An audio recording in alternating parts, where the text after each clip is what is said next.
What's that? Good stuff, done. Well, good afternoon and welcome to the second session in SILA's Precognition to Proof series. My name is Giorgio and I'm a SILA committee member and a litigation solicitor at Crown Office. This afternoon's session is entitled The Letter Before Action, and it will be delivered by Euan McSherry. Euan is a Solicitor Advocate and is the head of dispute resolution at Aberdein Considine. He has over 15 years of experience in resolving disputes, so he has all the knowledge in this area that we need. Just a bit of housekeeping, could I just ask that everyone during Euan's talk just keeps their cameras off and their mics off, and if you have any questions, please feel free to put them in the chat box below, and you can do that whenever, and I'll ask them at the end direct to Euan. Finally, our thanks go to Fraser Wright and Associates for sponsoring our Zoom platform. So over to you, Euan. Thanks very much. Thank you, Giorgio, and good afternoon, everyone. And thank you to SILA for asking me to speak on this topic today, which is the letter before action. By way of introduction, so in contrast to the talk I gave last week, there is some limited guidance in respect of today's topic. And that can be found in the practice notes, which apply to commercial actions in those sheriffdoms where commercial action procedure has been adopted, and in the commercial court of the Court of Session. We're going to explore that guidance today, but again, like last week's talk, much of what follows is taken from my experiences in practice. I suspect I don't have all of the answers, but I will certainly try and share any knowledge that I've gleaned with you. But today's talk comes with the usual caveat that it should not be taken as comprehensive or definitive. Now, it's always important for lawyers to be clear what we're talking about. And the letter before action is a commonly used phrase, but I think we need to just explore it a little bit further before we get into the nuts and bolts of it. Let's start with the period that leads up to the issue of a letter before action. And normally in that period, there have been meetings between parties or the representatives, and that may have been on a formal or an informal basis. And this will have occurred before we've received instructions. Once we receive instructions, there may be emails, telephone calls with the other party, solicitor or their in-house counsel. And during those exchanges, there's likely to have been some exchange of information. Demands to act in a certain way or to make payments may have been made, possibly even responded to. But at the end of this phase, there are going to be some or all issues which have not been resolved to our client's satisfaction. Now, so at this point in time, the client's likely to be giving further consideration to commencing third-party proceedings by way of obtaining a remedy. And it may also be that they want to act in a manner which unequivocally lets the other party know that they're escalating the dispute, and at the cessation of negotiations, and that a formal third-party application has probably moved to the top or close to the top of their preferred options. Now, as a result of what's gone before, and because of these objectives that the client's likely to have, the letter before action necessarily needs to be more developed than the exchanges which have preceded it. This is just my sort of rough introduction to what I think should include. I think it should detail factual and legal grounds on which the claim proceeds, the remedies sought, and how these have been calculated or supported. And it should afford the other party a final opportunity to engage in meaningful exchanges, which may result in a voluntary resolution. And it should give notice that absent that resolution, third-party proceedings will be commenced, and that our client will largely be advancing arguments as set out in the LBA. Now, I'll come back to those points and develop them in the course of this talk. Each dispute, of course, has its own life and its own facts and circumstances. So rather than me try and specify in further detail what ought to be included in LBA, I thought I'd just work through some real examples which cover different legal situations. But before we get into those, let's turn to the guidance that I mentioned at the outset that can be found in the court practice notes. Now, there are no mandatory pre-action requirements for parties to a potential ordinary action in the Sheriff Court or in the Court of Session. I'm not going to pass comment today on the protocols and customs that apply for personal injury or family or employment claims. I'm just focusing in terms of this guidance then on commercial actions, and I'll start with the Court of Session.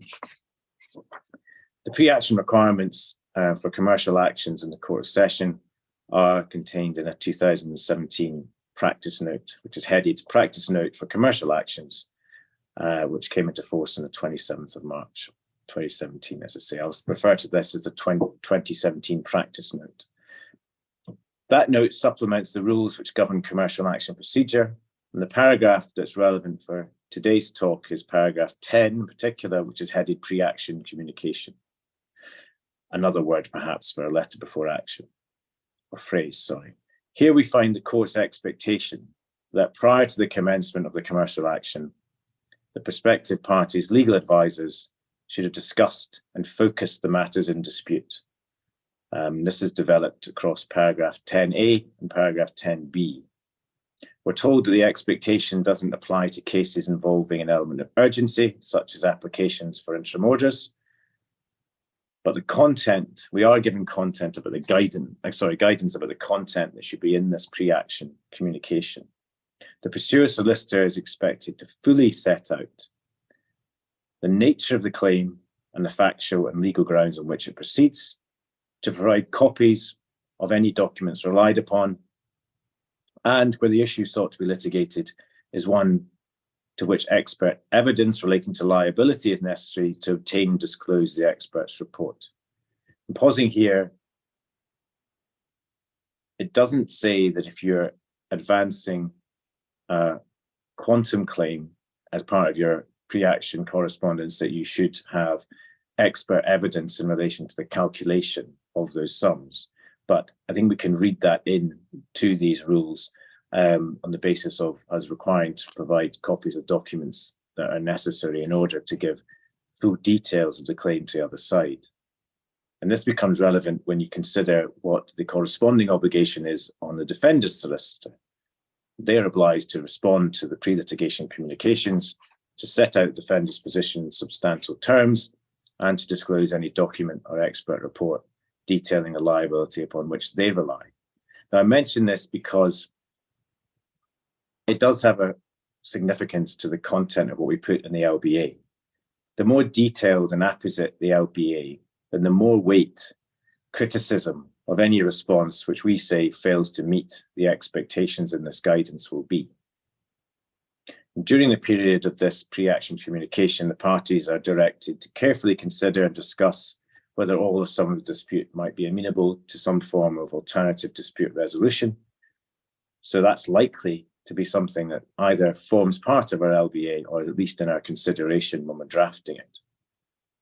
And finally, the court may have regard to any failure to comply with this paragraph when considering a motion for expenses. So here we've got the introduction of a potential claim for expenses should one or either party fail to adhere to the guidance that the court set out. The guidance that's found in the Sheriff Courts is relatively similar, but there are some changes. And of course, there's no one practice note that applies across every sheriffdom which has adopted commercial court procedure.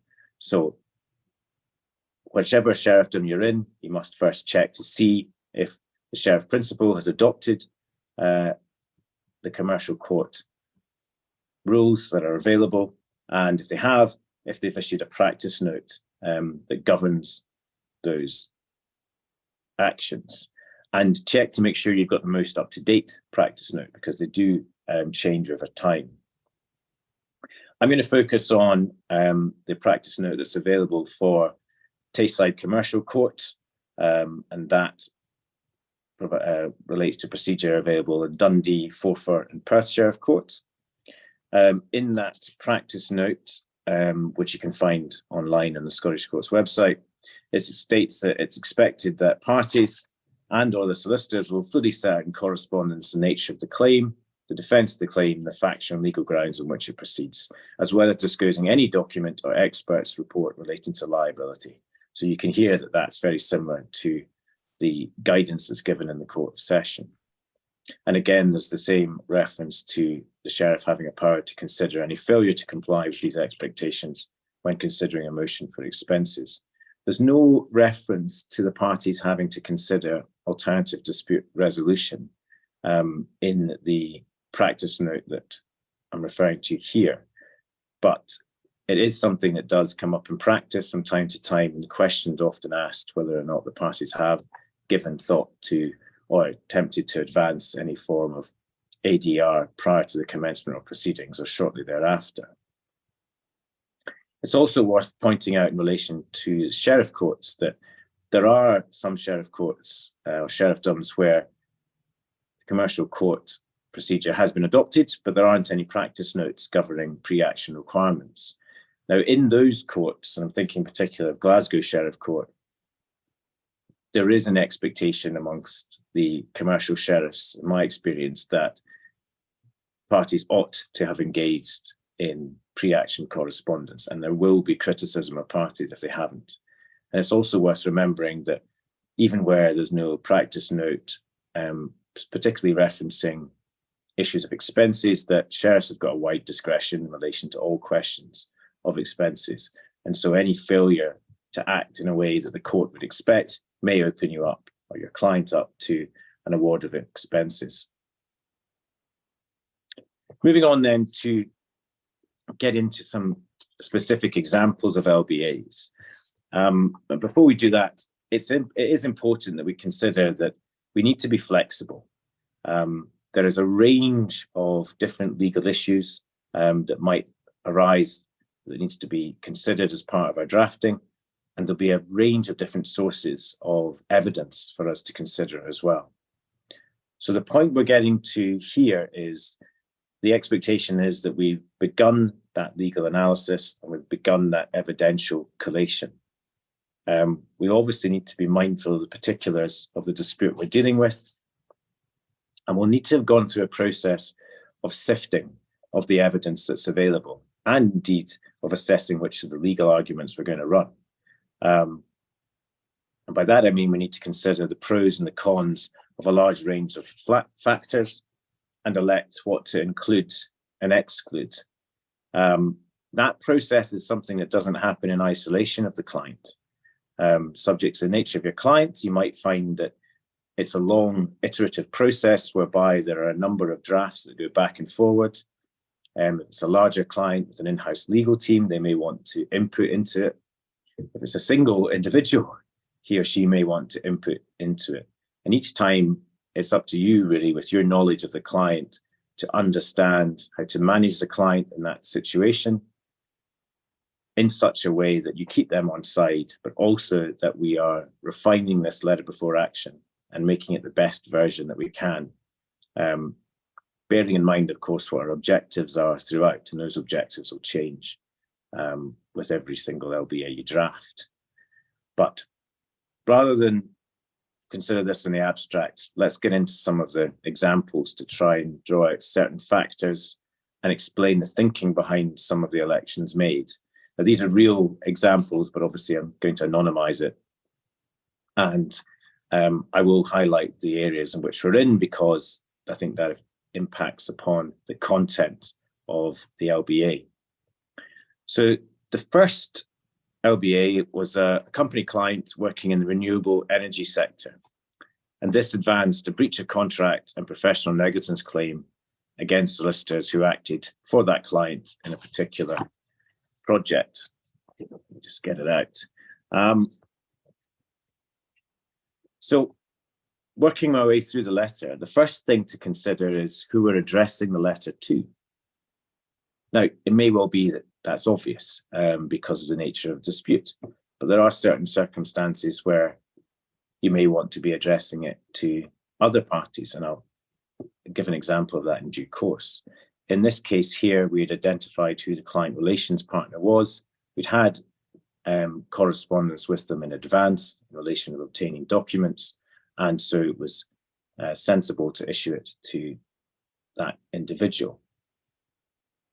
Think about the mood of posting of this letter. Does it need to go by recorded delivery? Can it go by DX? Should we send it by email as well? Are there any obligations under a contract that we need to satisfy? All of these thoughts have to be given, all of these matters have to be given due consideration as part of the drafting of the LBA. We want this letter to get into the hands of the person at the receiving party who's going to be able to deal with it, who's authorised to deal with it, and who's going to give it due attention. Introduction. So the way in which I go about the introduction is to give a summary of the facts of who our firm is acting for, what their relationship is with the other party, the time period that we're referring to, and the names of the key individuals who are going to be referenced and relevant to the dispute. It's also important, I think, to identify the contract, if indeed it's a claim based on a breach of contract, early on, and to ensure that you've enclosed a copy of that. We then need to move on in the introduction to outline the legal obligations owed and the breach of those.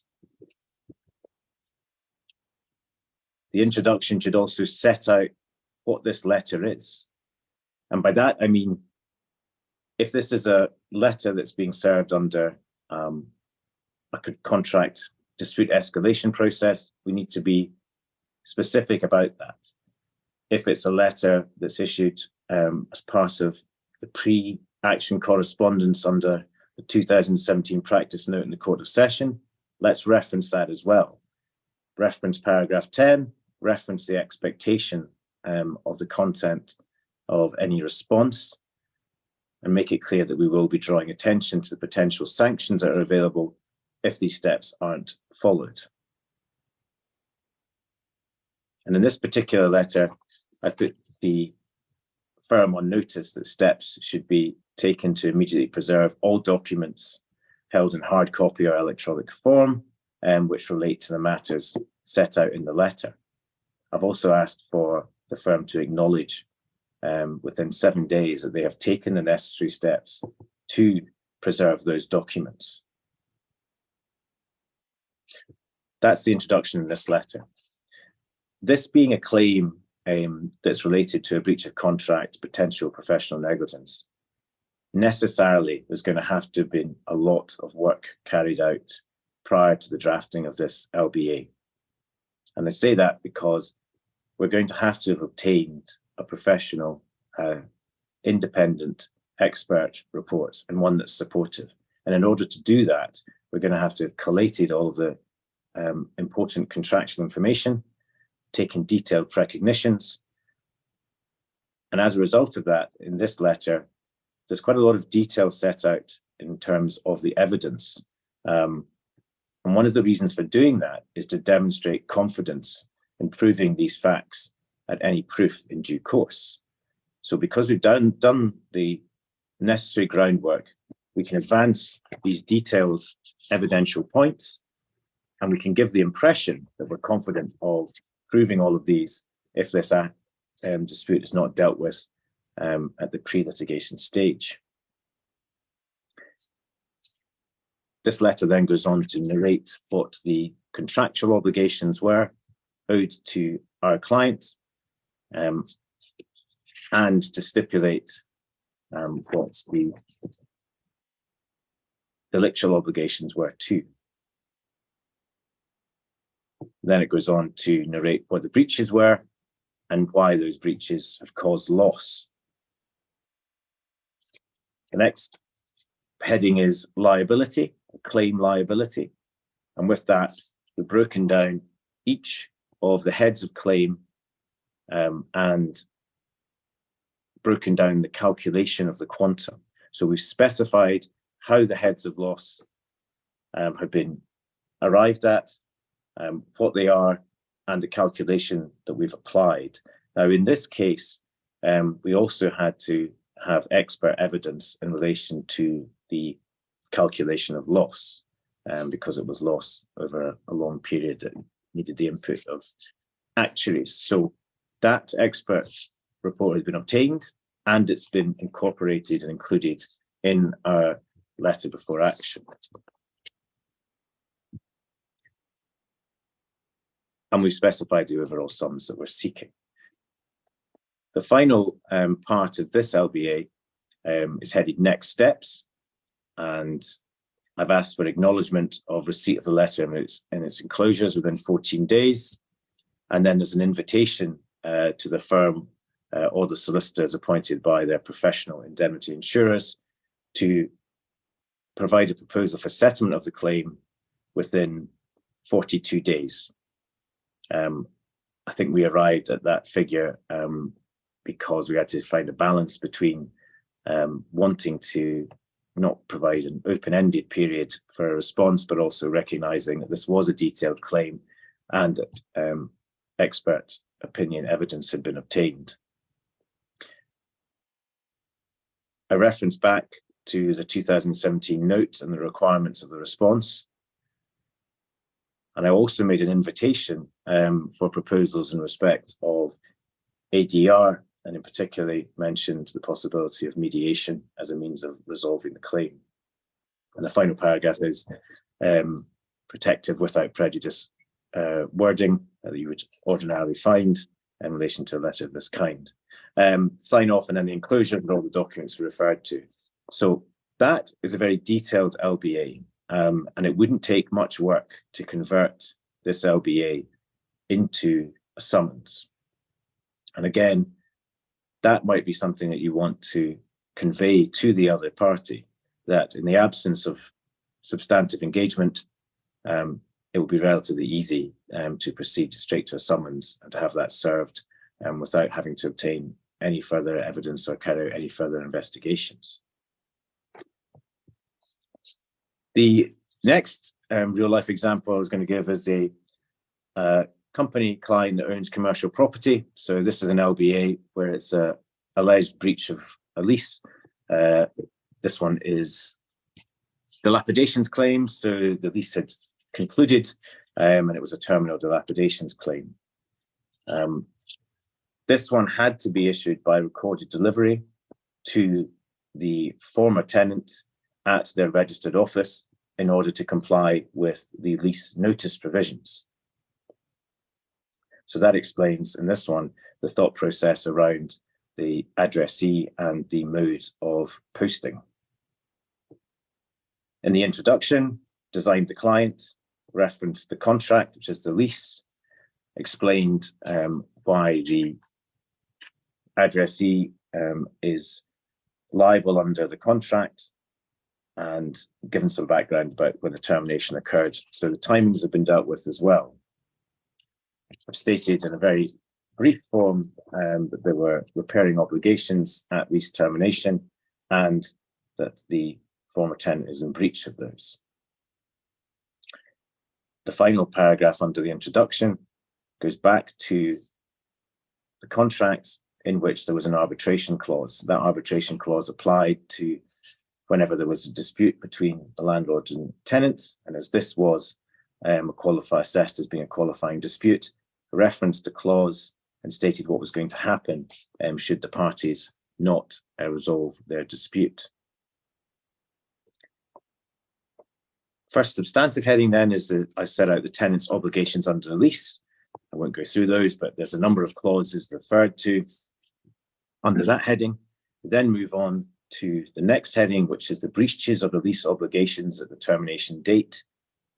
And in order to advance this part of the LBA, we had obtained a schedule of dilapidations from a experienced dilapidation surveyor. He's referenced, his credentials are referenced, and the schedule is produced. The next heading then goes on to look at the losses from the breach of those lease obligations. So here we're quantifying the claim, we're setting out the heads of loss, we're referencing the schedule, which helpfully breaks down each of those heads and sets out the detail of how they've been calculated. Where this letter differs from the previous LBA is that there had been direct engagement between the parties' surveyors on a without prejudice basis. And they had, in fact, got quite close to a resolution, but it hadn't occurred. So the election was made in this letter to reference those exchanges, to set out where the surveyors had got to in terms of their negotiations and the figure that they had arrived at, and to frame an offer that our client would accept with reference to those negotiations and that sum, adding in additional heads of claim that we said had been incurred as a result of a failure to conclude at that earlier stage. And as a result of that, and in negotiations with the client who wanted to see an early resolution of this claim, we put forward that number and we gave a period of 14 days for it to be accepted. Next steps, this is the final concluding paragraph. Next steps, we asked for the letter to be, for receipt of it to be acknowledged and its enclosures. We said either you accept the sum that's been advanced within 14 days, or you identify 2 arbitrators to whom you're prepared to make a joint referendum under in terms of clause 20th as amended of the lease. So we're setting out what's going to happen if we don't get a resolution within that period, following the contractual requirements and stating that to the other side. And here, as we were writing to a company who didn't, for our knowledge, have any solicitors appointed, we recommended that they took independent legal advice as a result of our regulatory obligations to state that to them. And the enclosures with the letter were the scheduled dilapidations. And the letter was also sent to their managing agents. And the reason for that in this case was that we knew that the managing agent was quite keen to get a settlement. And we thought that perhaps by sending it to him, a copy of this to him, that might lead to greater progress or quicker progress being made with the claim. Okay, moving on to the third LBA. I'll probably move a bit quicker through these now because the same factors will repeat themselves. But this was disputes between 2 firms practicing in the same sector. It was an LBA advancing breach of intellectual property. This was a passing off claim, and it was against various parties, a group company, its subsidiaries, and an individual. And because it was against all of those companies had potential liability, the letter was sent out to 4 different addressees, all by recorded delivery. And notice was made in the letter that each of them were receiving it. So that, and one of the reasons for making that decision was what we wanted here was we didn't have knowledge if it was a subsidiary company that was acting on its own or if it was acting in concert with the group company. And as a result of that, we thought, well, if we write to all of the subsidiary companies and to the group company, then this is going to come to the attention of the group company. And it's more likely, if it hasn't been put to their attention before, that we're going to get quick engagement. And perhaps they might find that the actings of their subsidiary have been such that they don't agree with them, and we might get a quick resolution. Now, because this was a passing off case, we made a decision to address the letter slightly differently. So there is no introductory heading, but what there is we get straight into who the firm is, what their history is, what their trading history is, and what they're known for. So we're actually just establishing their credentials, which we're going to go on to argue the other side is contravened by way of passing off activity. We then reference all of the evidence of the passing off activity, websites, in this case, websites, news articles, publications and magazines, company house records about the creation of companies with certain names. So all of that's listed here in detailed. We then go on to briefly narrate the law of passing off and to apply these asserted breaches to those legal tests, with the conclusion that the recipient companies are all liable, and specifying how each of them are liable both collectively and individually. So having set out all of those legal and evidential tests, we decided with the client that what they really wanted here was undertakings entered into, and there were certain concessions that they would make in terms of the particular names that were being used. So we put that in the letter. We said to the other side what it is that our client would be prepared to accept in terms of the specific name and its usage. And then we asked for undertakings to be entered into that would give comfort in relation to other areas. And in the schedule to the letter, we had stated the undertaking, which was also sent electronically to the email addresses that we had, in order that it could be quickly considered and revised if the other side elected to do so, and we could move towards a resolution. But as with every good letter, we also stated what would happen if there wasn't substantive engagement, and that is that this type of action is governed by Chapter 55 of the Rules of the Court of Session, and therefore we linked it to the practice note, the 2017 practice note, and because what generally happens in practice is that intellectual property cases in the Court of Session are run in the commercial court. So we stated that that note applies, and therefore we referenced all of the expectations incumbent upon the parties by way of response. And again, the letter ended with the usual clauses in relation, paragraphs in relation to taking independent legal advice, and the letter being without prejudice.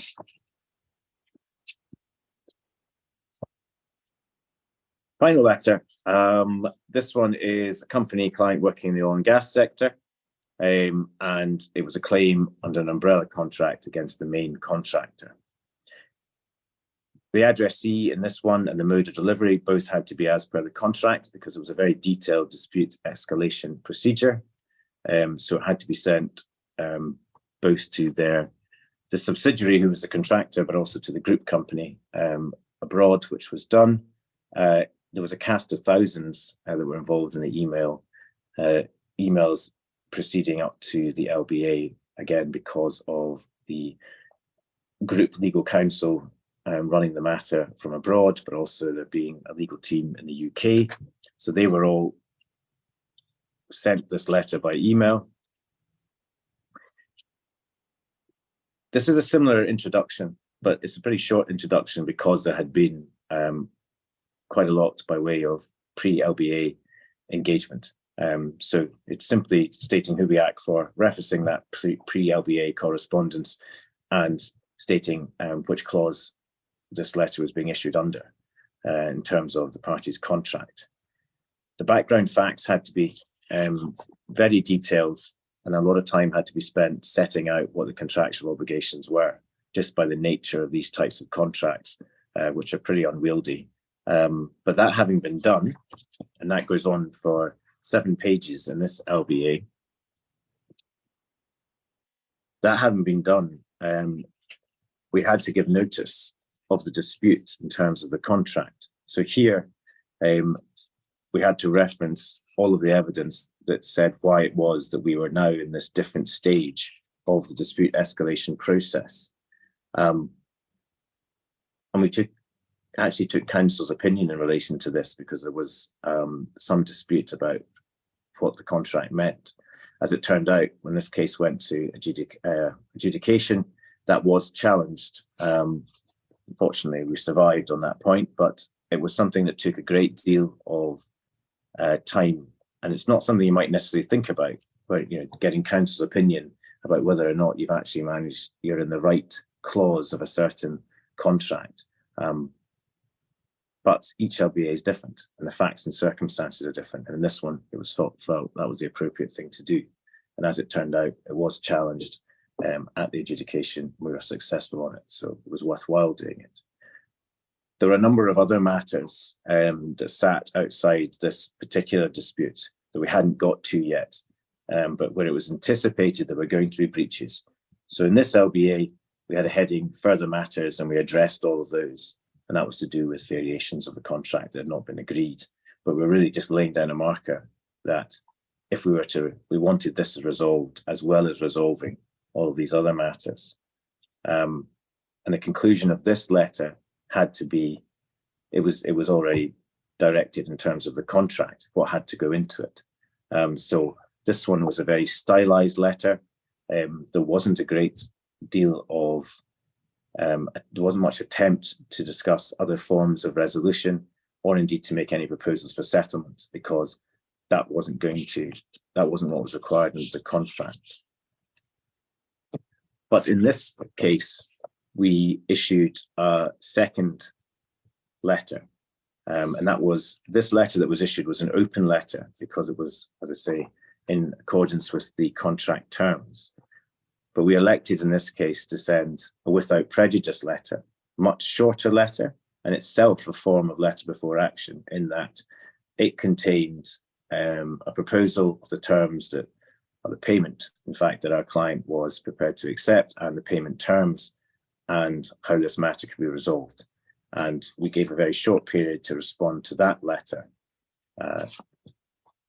Didn't have any success, but I think it was the right thing to do. And it's worth bearing in mind when you're thinking about a letter before action, whether you want to send in your letter before action, if you want to contain the proposal for settlement, if there are any, in that letter, or whether you want to send a separate letter, perhaps in a without prejudice basis, perhaps in a less formal way via email, where you say, these are the details of the settlement that our client would be prepared to accept, and we can obviate any further process in terms of the LBA.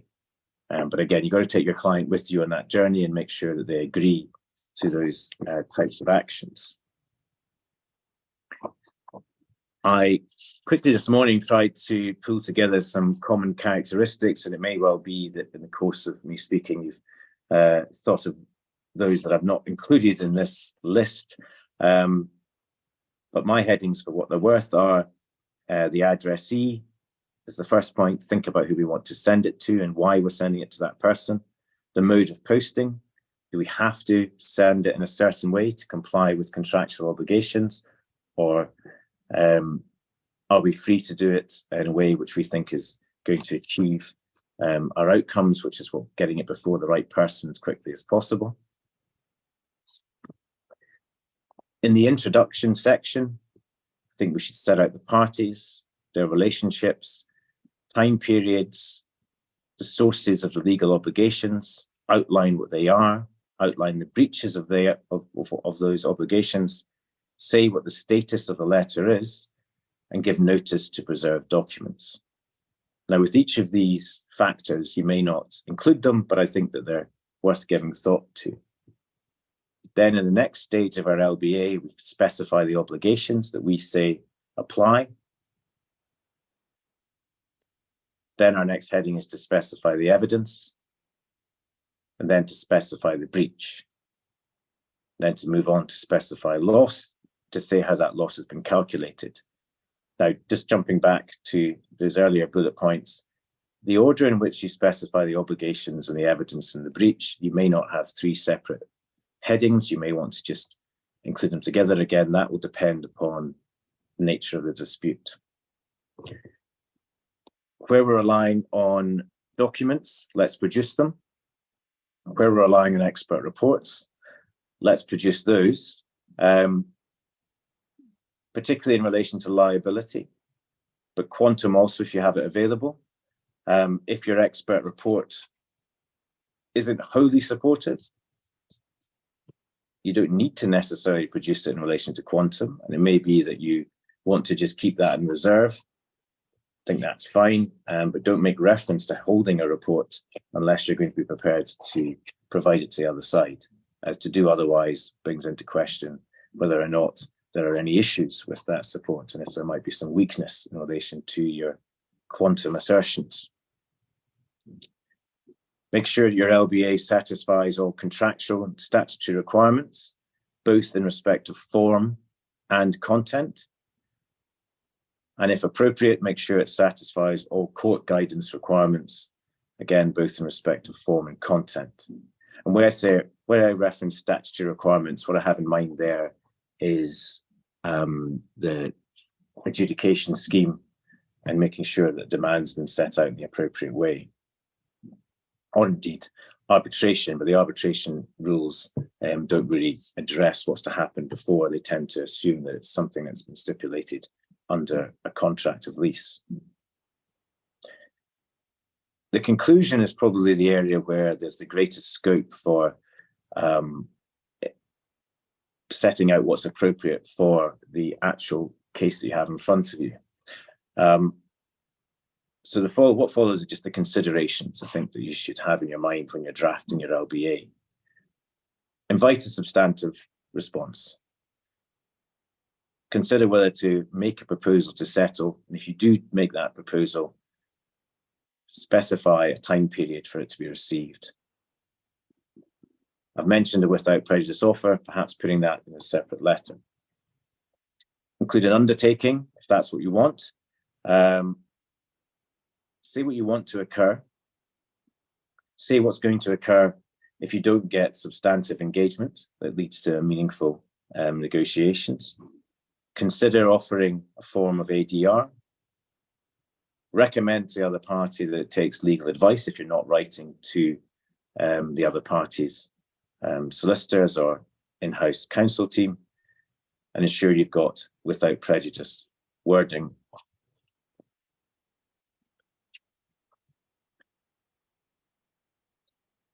Hopefully what's come across today is that there's no universally accepted style content for a letter before action.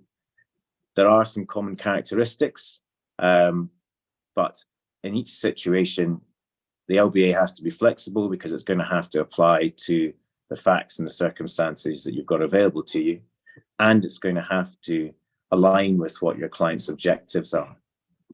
They may have some very different ideas about the purpose of the LBA, so you have to explain to them why it's formed in a certain way and the content that it has. But providing you take them with you and you work through sort of various iterations of it, and it's a well-focused and well-considered letter, then hopefully you'll have success with it in practice. Thanks for listening, and if you have any questions, please feel free to fire away. Euan, thank you very much. It's very much appreciated, so thank you, and it was immensely helpful. I'm aware that you're consulting too, so we'll try and keep a Q&A short. Is there any questions that anybody has to put in the chat box?